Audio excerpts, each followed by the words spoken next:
Good afternoon, everyone, and welcome. Thank you for joining us today. My name is Laura Burge, and as one of the guest editors for our special issue and a member of the JANZSSA editorial board, I'll be the host for today's online event. We are admitting people into the lobby just as we speak, so please bear with us while we allow everyone to enter the space.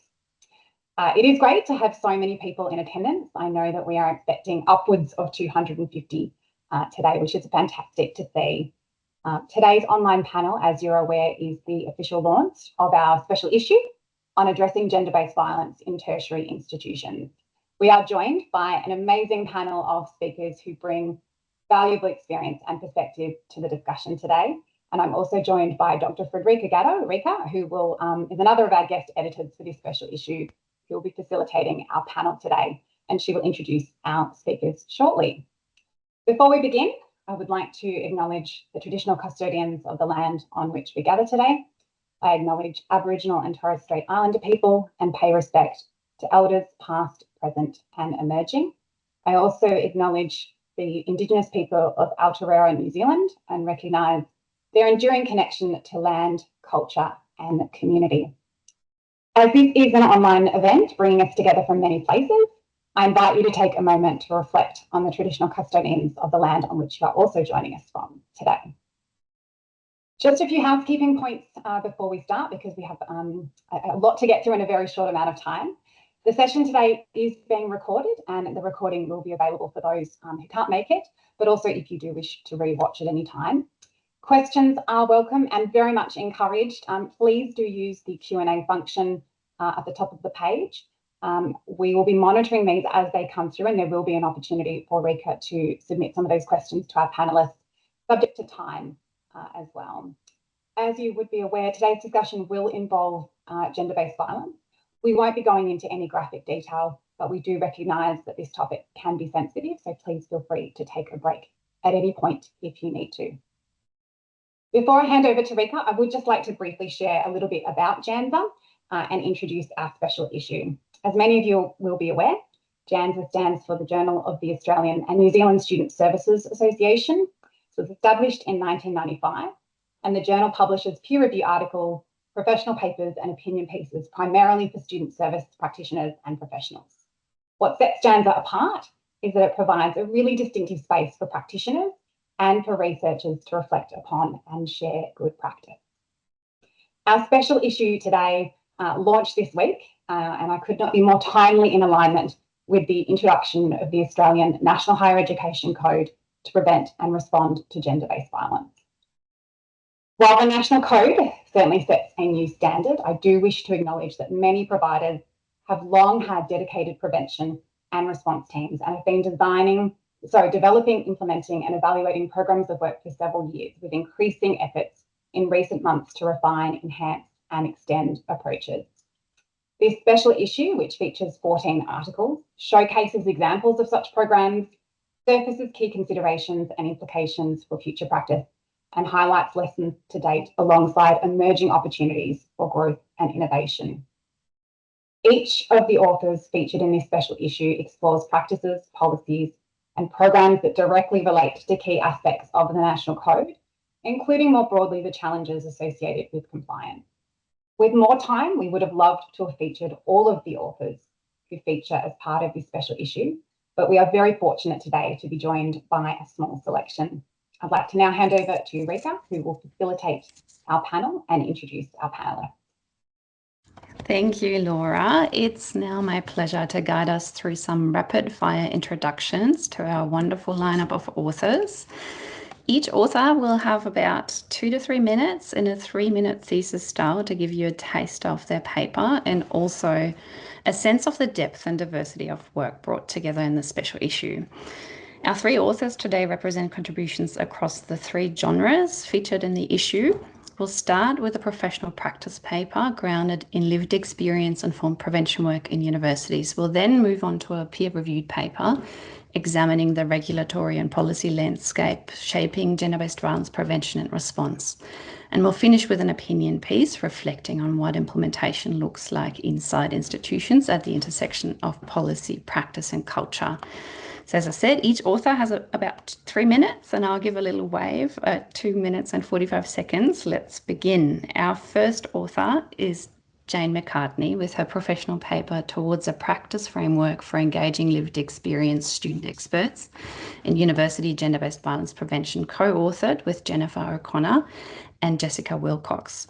Jane is a sexologist and public health professional specialising in gender-based violence prevention with deep experience in consent education, trauma-informed practice and ethical engagement with lived experience expertise in university contexts. Over to you, Jane. Thanks, Frederica. The National Code is not something governments or universities arrived at on their own. It exists because victim survivors spoke truth to power through public storytelling and advocacy. When I started in a gender-based violence prevention role at the University of Newcastle just after the 2021 NSSS report was released, one of our students was already doing this work. Sarah Williams founded the Indigenous-led organisation What Were You Wearing, using her lived experience to illuminate the realities for victim survivors navigating systems and institutions, including universities. At the time, I was a professional staff member new to the work, designing plans and programs under familiar constraints, time pressure, limited resources, institutional urgency.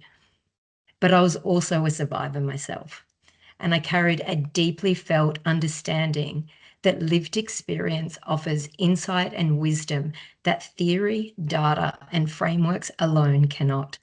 This is not just lived experience. This is expertise. In my first year in the role, I worked with Sarah and What Were You Wearing to establish the university's first survivor advocate advisory group. The following year, that work evolved into a small group of lived experience student consultants, two of whom, Jennifer O'Connor and Jessica Wilcox, are co-authors of this paper. Our paper discusses what we learned working together. Our practice was informed by the Family Violence Experts by Experience framework, developed through research at the University of Melbourne and supported by Safe and Equal, and also by the Blue Knot Foundation's Building a Trauma-Informed World framework, which guided our trauma-informed approach. When it comes to engaging lived experience in university gender-based violence prevention work, institutional risk aversion often leads to cautious, procedural, or extractive engagement, or to avoiding lived experience altogether. At the same time, significant power differentials persist. What we learned through this work wasn't just what needed to change, but how the work needs to be done.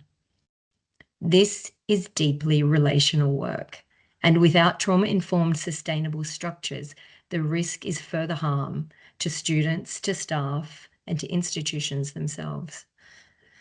Central to our practice was what we termed compassionate expectation management. Universities are large, complex organisations. Victim survivors often bring courage, hope, and determination into advocacy work. The responsibility of staff is to bridge those realities, to be transparent about constraints without hiding behind them, and to ensure engagement leads to meaningful and realistic outcomes rather than over-promising or tokenism. Ultimately, our argument is this: if universities are serious about preventing gender-based violence, lived experience must be recognised as expertise. It must be supported through remuneration and choice, sustainable resourcing, clear role boundaries, supervision and wellbeing support, and explicit attention to power and accountability. And it must be embedded as core prevention infrastructure, not as an add-on. Thank you so much, Jane.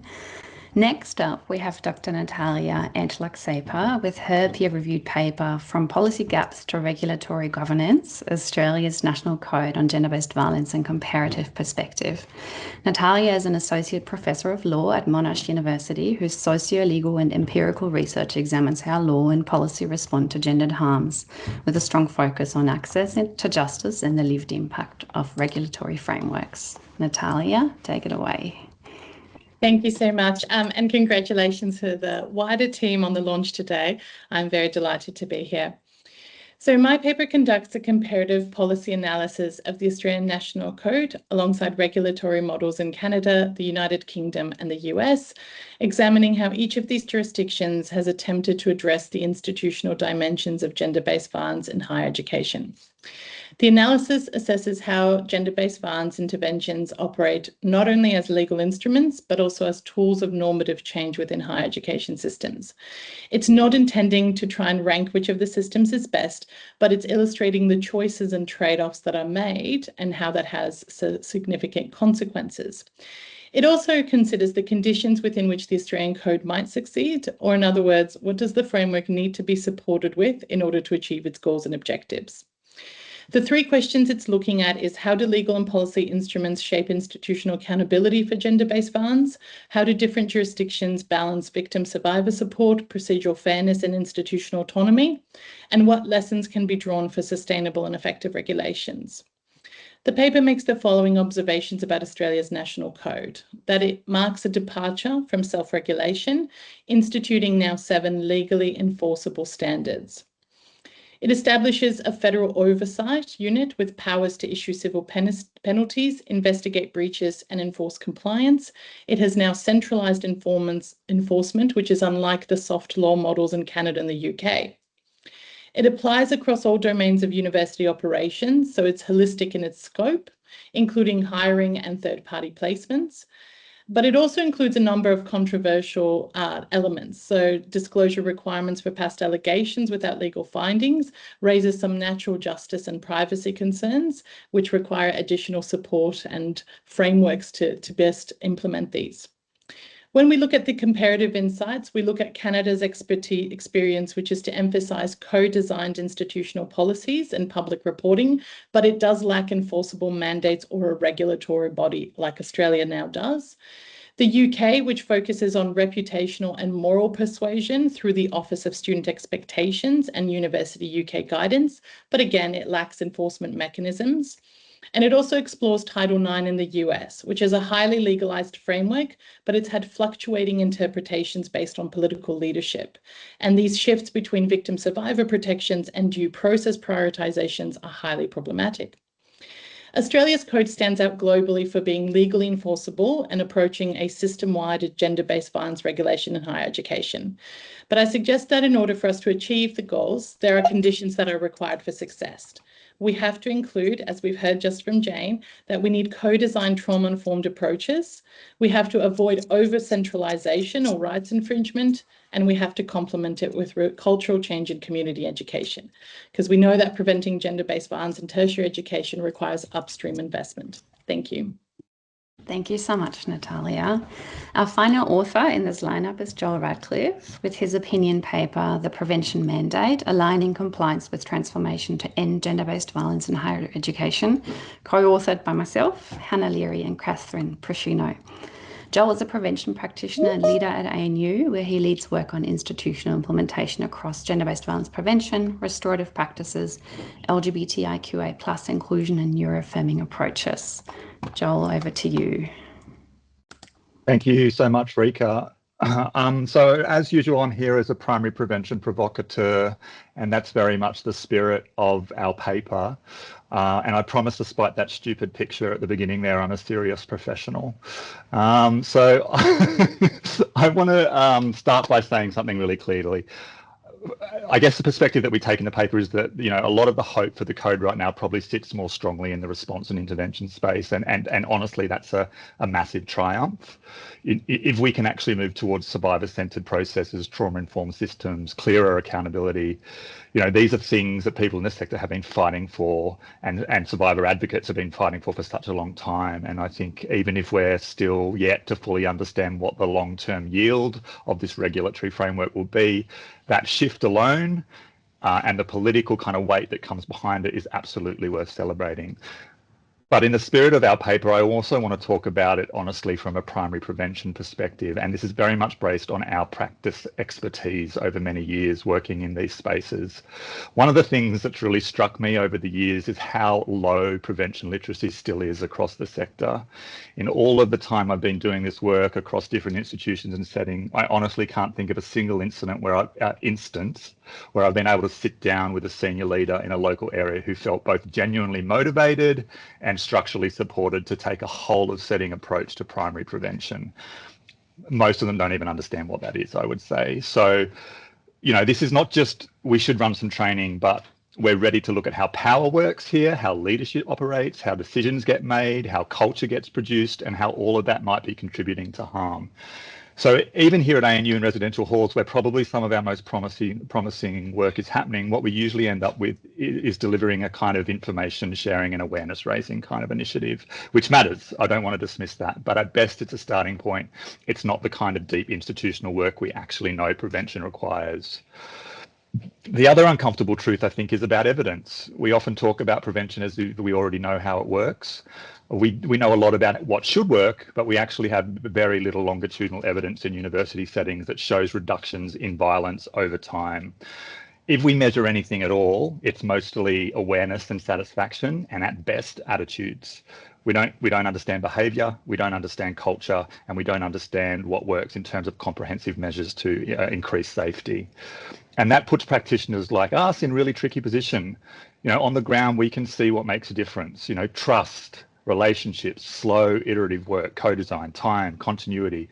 We can feel the shifts when prevention is working, but those shifts are hard to capture in institutional metrics and even harder to protect when budgets tighten and leadership changes. So I guess I want to end with a few questions for the room, and I think we'll have some time for discussion. And this is also for my fellow panelists. Do we actually think the code can support a whole of setting approach across all of the complex and variable operational environments of the university? And probably more importantly, how do we work together as practitioners, as researchers, as leaders to build the kind of evidence that doesn't just prove that we're doing something, but actually helps us understand what we're doing and ultimately drive down prevalence in our spaces? Thank you so much, Joel, and to all of you for those snapshots that are setting us up for the next part, which is a bit more of a discussion. So we've heard from three complementary perspectives: practice grounded in lived experience, an examination of the regulatory landscape, and also your reflection, Joel, on institutional implementation. So let's now build on these ideas and explore how they come together in practice. I'll start us off with a few questions to guide the conversation, and I'm mindful of time, but we'll open things up to questions from the audience after this. So if this is to you in the audience, if there's something that sparks your thinking along the way, please feel free to drop it into the Q&A, and also please use the upvote function if someone else asks a question that you'd like to hear answered. So Jane, my first question is for you. From your perspective, why is lived experience expertise so critical to effective prevention, and what risks arise when institutions engage it superficially or tokenistically? Okay, two parts to the question. Why it's so critical. I mean, this is what the work is about, right? It's about the people who experience harm. Either they have already experienced it, or potentially in the future, people are still going to experience that harm. And the people that have already experienced gender-based violence have an insight that you can't get anywhere else. So, and that's why the framing around expertise, it isn't a deficit, it's actually a strength. They know something that every theory in the world that doesn't draw on lived experience doesn't know. They know what it feels like to have the experience, what it feels like to move through that experience. And then in this setting, what it feels like when you have had or have that experience and are a student. And that's the critical part for universities as well, because there's a whole range of issues that I guess gather around victim survivors in education settings. I've completely forgotten the second part. The second part is around any risks or reflections you might have around institutions engaging with this in a superficial or tokenistic way. Yeah, of course. And I think, the obvious answer to that is, re-traumatizing, compounding the harm, extracting that experience with no real outcome. That's the thing that I always am really mindful of tokenistic. Oh, we have lived experience here. We're going to do X, Y, and Z. That doesn't happen. Once again, a victim survivor is let down by a system that potentially harmed them already, so compounds in that way, or there's something else in my brain, but it's completely gone. But also just not doing it in a careful way that doesn't acknowledge both their strength, their humanity, the humanity of victim survivors. They're humans first before they're an instrument for the university to use to its purpose, acknowledging their humanity, and then working within that trauma-informed approach that ensures that they have choice and agency, and those things are not stripped away once again. And remembering that power differential, because power that operates within gendered violence operates within institutions as well. So you just risk replicating that harm. Yeah, absolutely. And you're touching on this already with your broader comments around this, but what have been some of the key considerations in your experience at Newcastle that have been really essential to ensure that this engagement with your lived experience student consultants is both ethical but also sustainable? Yeah, for sure. And, we did title our paper Towards a Practice Framework because we acknowledge that it's emerging and we're very in the infancy. But funding and remuneration, number one, these are experts. You wouldn't engage an expert and not pay them, number one. It's really simple. But sustainable. There's no point of engaging someone for, out of this year's budget, but we don't have it next year. Again, that's harmful. These results happen over the long term, or outcomes, or the work happens over the long term. So, there are a couple of things. And then relational, the people who are engaging particularly closely with anyone working in lived experience needs to have a relational practice. They need to use things like a restorative practice framework that centers humans and relationships has to come first. These are not objects for use. These are human beings. And so that's what I would say. And just looking at other ways that people can come in. So we're also working, the Gender Justice Hub at the University of Newcastle is working on a model around collective advocacy that also helps, because it's not always safe to stand up as an individual. And people don't always want to do that either. So looking at different modes of engagement, so that flexibility, which, sits within that trauma-informed approach. Thank you so much, Jane. I think, super insightful, particularly I think the emphasis on the structures that protect both the integrity of the work, but also the well-being of those contributing their experiences. Thank you. Now, zooming out a little from institutional practice, I'd like to turn to the broader regulatory and policy context that shapes this work. Natalia, in your paper, you provide an in-depth analysis and comparison of international regulatory contexts. What are some key lessons for us here in Australia at this pivotal moment? Thank you. So there are a number of things that we can watch what some of the other jurisdictions are doing that have similar issues around gender-based violence in the higher education sector, but have taken what I would say is a different approach on a range of a spectrum. So it's kind of like a sliding scale, and we can see that Canada's provincial system is what we would say on one side is a very soft law approach. There's not strong mandates. There are suggestions and guidance, but there isn't the same civil penalty framework that there is now in Australia. So in terms of its spectrum, it's on the lower end. One key thing that emerges from the Canadian experience is a really big emphasis on student co-designed and victim survivor co-design in developing sexual violence policies. And we know that this is so incredibly crucial. Such a participatory model enhances policy legitimacy and makes it very clear that lived experience informs institutional practice. The way that Australia could perhaps strengthen survivor engagement and governance structures and policy formation within the National Code's implementation phase is a really crucial opportunity in terms of its timing. From the UK, we can learn a little bit about reputation regulation. So one thing is, I might turn to this sort of concept of hard regulation, hard sanctions. It may not actually achieve its desired output in some cases. And so sometimes what you feel is perhaps more powerful is this reputational regulation where you have sector-wide cultural change through expectation setting. And so you might have that being able to achieve its goals far more. And the UK's Office of Students does that as a really good example. So Australia has opted for enforceability, but incorporating aspects of peer and reputational model can still foster a more collaborative and less adversarial regulatory culture. And this means that what we're doing is coming together as a sector, as we've done today, and learning from each other and holding hands across the aisle and thinking about this as a very serious question from a sector perspective, and less of an individual institution problem, because as much as we share challenges, we can learn from each other about what is best practice and have that shared knowledge. And Joel, you spoke about the importance of having that evidence. It's where it's important to sort of come together as a sector. And then finally, from the US, we see this really interesting example of what we could say is a need for Australia to adapt a more adaptive approach.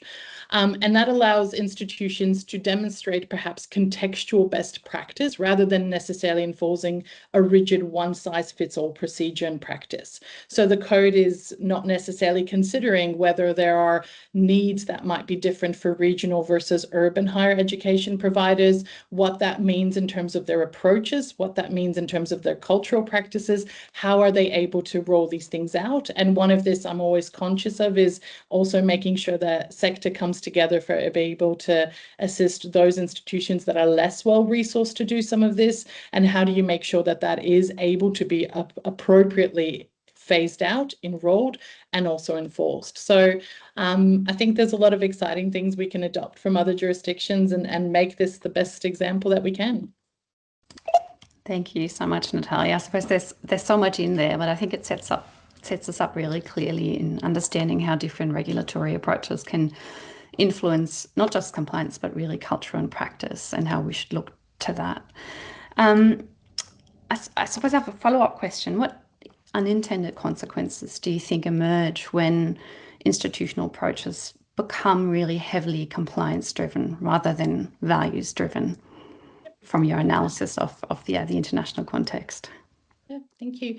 So some of the challenges that we can sort of focus on when we look at too much on heavy compliance-oriented frameworks is you may risk fostering what is a checklist mentality. So institutions might move towards focusing very strongly on formal adherence and thereby forgetting to address a very important aspect, which is substantive cultural change. So you're prioritizing a focus on what might be reputational management over victim survivor participation and welfare and incorporation, and the sort of enforceability and heavy reliance of that risks bringing that out. So we can see in Ontario that a number of institutions which are simply mandated, not enforced or not necessarily brought with that high regulation, are adopting policies, but they're not heavily sanctioned for non-compliance, which means universities might have time to do that, might be able to approach a best practice.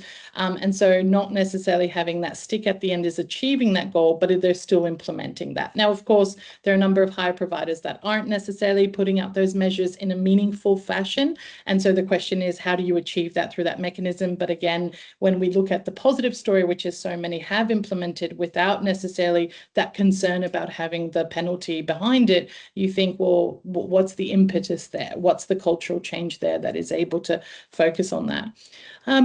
Relying heavily on compliance and regulation also means you're focusing on perhaps institutional response procedures when they're triggered by an incident.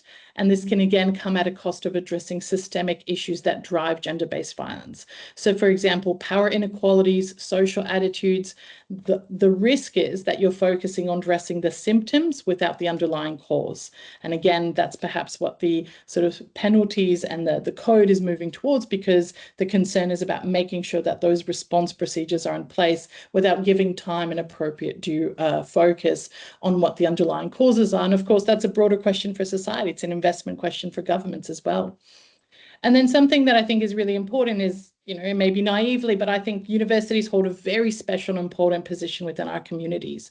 They are and should be a model of what can be done, of how approaches can be done, both as an employer, but as an educational institution for our students. We have so much expertise within our institutions in the sector to trial new approaches, to think of new ideas that require addressing.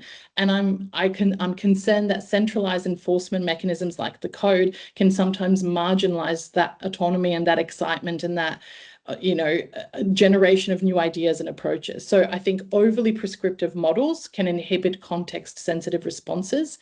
And again, you think about the cultural diversity, the resource-constrained institutions, all those have to be taken into consideration. So my hope for the code is that it is an important instrument, but it considers all these frameworks and factors that really are required in order to make it succeed and make it the best version that it can possibly be. So I think it's very important and timely, but I also hope that as universities we keep doing what we're intended to do, which is really think carefully about what is our best practice and how do we achieve the ideal, because I think that's what our commitment should be. Absolutely. Thank you, Natalia. Yeah, I think, a lot of really critical reflections here, and a lot for us to learn to look across to some of our to some of the countries that have had these frameworks in place for some time. Now, Joel, I want to bring this back to the institutional setting. From a practice perspective, where do you see the most underestimated barriers, perhaps, to embedding prevention across an institution? And from your experience, what has helped shift those in real terms? Yeah, thanks, Rika. There are so many, and I suppose I just wanted to kind of focus on one particular issue, which is this idea of practitioner expertise that we address in the paper, and the code being a real opportunity for the perspectives, the visions, the skill sets of internal practitioners to be valued and elevated.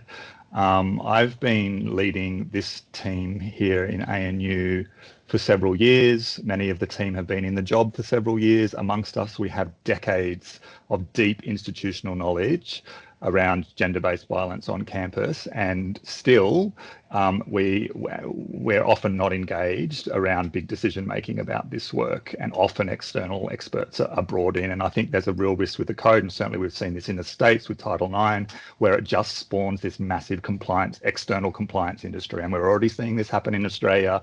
A lot of people are reaching out to universities with their services, and that's well needed, because perhaps the universities aren't investing internally in their own people. And I want to acknowledge ANU is that they have resource prevention, especially much better than other universities. But still, we have to fight really to be seen as experts in this space. And I think the way that expertise kind of operates in a place like a university is really interesting. I think as professional staff, the way our expertise might be seen and valued is different to perhaps researchers and academics in this space. And I think we all equally bring something really, really valuable, and that's a real challenge. And I think how we've addressed that is through longevity and continuity, and this word's come up a lot today, that really slow relational work. And often that happens because we get brought in as prevention practitioners in the wake of an incident or some problems with cultures and behaviours, and people can see that, that we're trusted, that we understand these problems in situ very, very deeply, and we know what we're talking about, and we have the skill set. But that they won't necessarily come into the relationship with that level of trust. It's something that we almost have to kind of prove to them through practice over time. And again, that's something you can't regulate. You just can't regulate that stuff. And it's often hard to kind of prove that stuff. So I could talk about a range of barriers, but that's a massive thing. And I think even with the code, what we're seeing is it's definitely our team that have been paying really close attention to it for over 12 months, 18 months, but now it's kind of now it's live. A lot of the work is being taken out of our hands, and it feels like, again, we're having to fight to actually demonstrate, everything that's happened before the code came along, to be able to share our perspectives and our expertise around the work and certain decisions that might be made about that. I guess, yeah. And that kind of plays into some of the issues, the institutional issues with hierarchy, and authority, and who has power to kind of be at the table to make decisions. And that's certainly not people at our level. Does that make sense? Yeah. Thank you so much. Yeah, and I think, power and hierarchies keeps coming up in the conversation, and that's obviously a key consideration. I wish we had more time to really unpack some of the ideas and insights that you're sharing, but I am mindful that we have a number of questions from the audience. So I've just picked one up here. In the Q&A that perhaps touches on something we haven't talked about as much. It's a question from Shana Bremner around the need for collaboration and not just co-design. So how can we do this better moving forward? I'll throw it to any of you.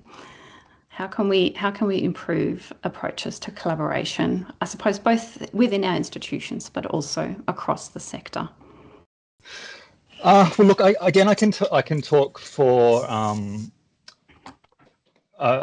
from my own practice experience. I think certainly within the New South Wales ACT university context, I feel quite connected to practitioners in those universities, and that's been very much a practitioner-led initiative. So I think taking that initiative to really set up kind of communities of practice and opportunities to regularly meet. We come together through conferences and kind of statewide meetings every now and then, and that is just so valuable. Like, I think we can feel quite isolated in this work within our own institutions, and then being able to kind of touch base. I remember every time I've had a conversation with you, Jane, in person, and it's always just really great to connect with someone that kind of gets it. So I think those opportunities are so important. And again, this is stuff that's being led by practitioners. It's practitioners taking the initiative to kind of do this work, and often on their own back and with very limited resources. So I think from a practitioner perspective, those kind of structures are super duper important, and I certainly get so much of that, and just really feeling that kind of collegial connection across most universities in the ACT New South Wales, because of the University Prevention Connection group that we set up, has been really important. And I would encourage anyone here that's in New Zealand or in other states and territories to kind of look at doing something similar, and we'd be happy to talk to you about how we've made that work. And I know Victoria have a similar kind of thing. So yeah, I think that's really important. Thanks so much, Joel. Jane or Natalia, do you have any thoughts on collaboration and co-design? Yeah, obviously for me, working in the lived experience space, I still come back to the idea of, viewing, particularly around victim survivors and collaborating there. A, the engagement isn't an add-on.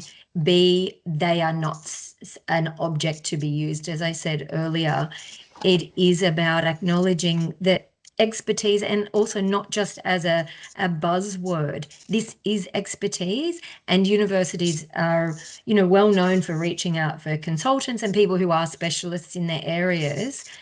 The specialists in gender-based violence experience are the people who have experienced it.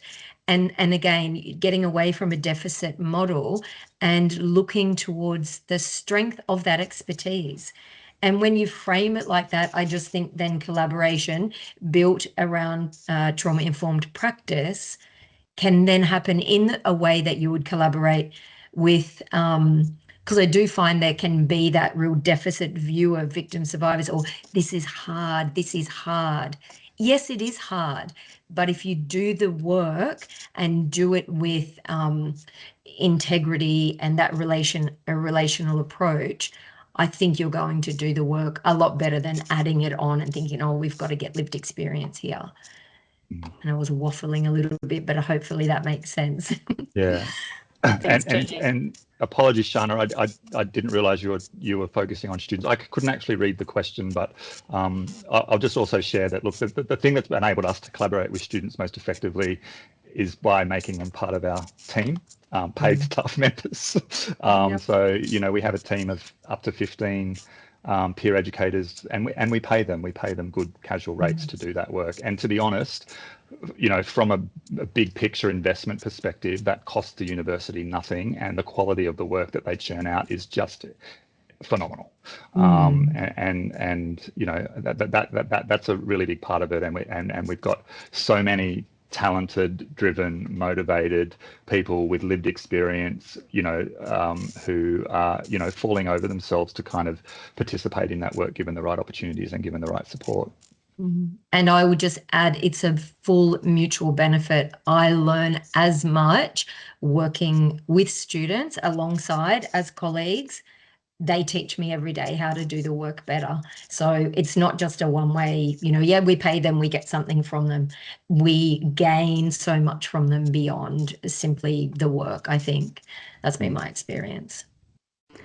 Thank you so much. I am mindful we are getting close to time. There are lots of questions in the Q&A, so I just want to acknowledge that, yeah, we're not going to get to all of the questions today, but we have decided that any unanswered questions we will review carefully, and we will make a blog post on the JANZSSA website across any major themes that have emerged. I think consultation and co-design with students is certainly one theme that has featured here in the Q&A, but I'm mindful that there are many more questions and a lot of questions that are about specific aspects of specific papers and specific programs people would like some thoughts on.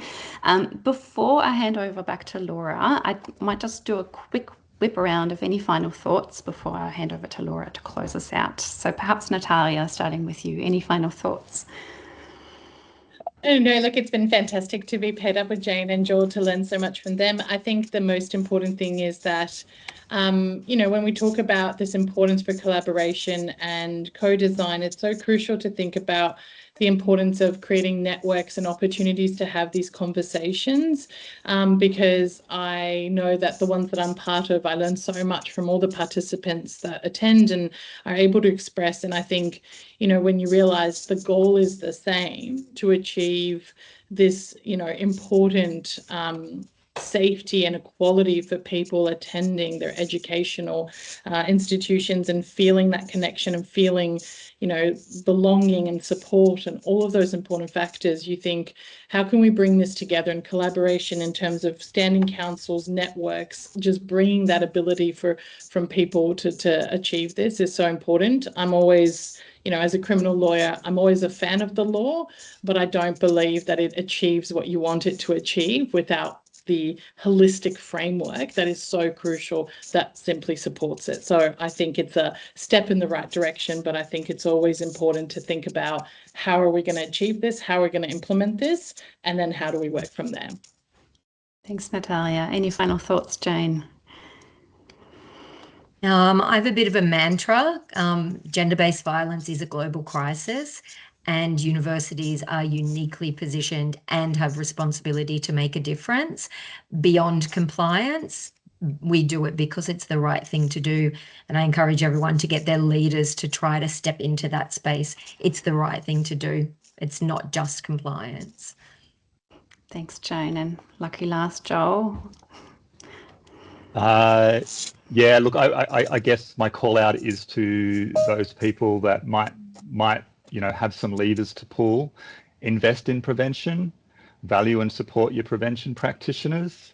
I think so many important voices went into the development of the code, and I don't want to acknowledge all of that, and especially student groups and student advocates. But I don't think in the process of getting it up, it's been engaging with internal expertise enough as practitioners like myself and my colleagues. So I think prevention practitioners and people that understand prevention and can support prevention to happen at a local area level are super important, and universities need to invest much more in that if we're going to see any change. Thanks, Joel. Thanks, everyone. And sorry we had to really tighten this, but I'll hand over to Laura to close us out. Thank you. Thank you very much, Rika. And I know we're very much on time, so just a huge thank you to both Rika and all of our panelists today. We're extremely grateful for your involvement in today's session. Very mindful 45 minutes is an incredibly short window of time to have the level of discussion that would be ideal in this scenario. I would also like to express our gratitude to Dr. Ellie Dalrymple, who was another of our guest editors on this particular special issue, our JANZSSA editorial board members, as well as the special issue guest reviewers who are involved in reviewing the papers that were submitted, all of our contributing authors who have gone to great lengths to be able to submit their paper on time and to contribute to this really important conversation. We do hope that this is really the start of a conversation in this space as well. So, and the other thanks to go to our Editor-in-Chief, Carolyn, Associate Editor, Amy, and General Manager, Nina, who does an amazing job behind the scenes. You can access the full issue online now.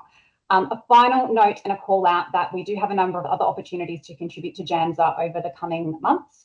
We have our Voices from the Field, which is currently open for submissions. Our call for papers for the April issue closes on the 14th of February, and we do have other editions later in the year if you are interested.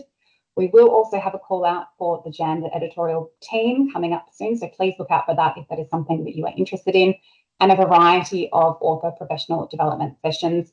As I said, I'm sure that any of the panelists today, as Rika said, any of the panelists today would welcome further conversation if you do have any questions specific to their papers. But as Rika noted, we will also be looking to discuss further some of the questions that have been raised or the points raised today. Thank you so much for your time and for your involvement. Have a lovely afternoon.